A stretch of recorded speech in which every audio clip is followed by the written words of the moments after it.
Sanibonani la ku-1 Imbingelelo Sifundo.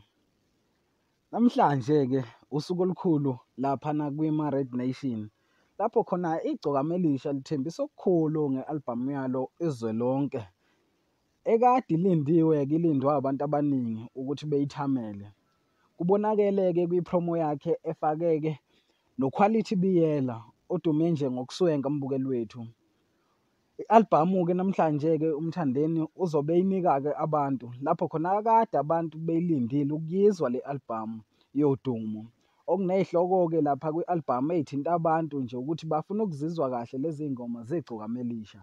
Sicela nje mbukeli wethu nawe-ke ushiye uvo lwakho nje ngale albhamu lena ethikameza abantu ebathi i-albhamu yazwe lonke, u-SK Wabantu. Siyacela nje ushiye uvo lwakho mbukeli wethu ngalolu suku nje okudrobha ngalo le albhamu. Ngabe kuthini uvo lwakho mbukeli wethu? Cela nje ushiye i-comment yakho ngaphansi ku-comment section. Ungakhohlwa uku-like nokusubscribe. Ngiyabonga.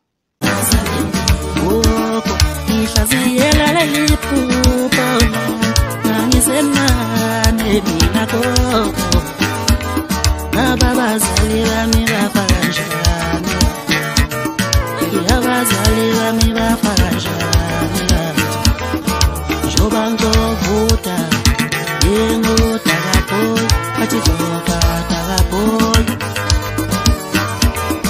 njoba ngizovuta bathi dakaboy.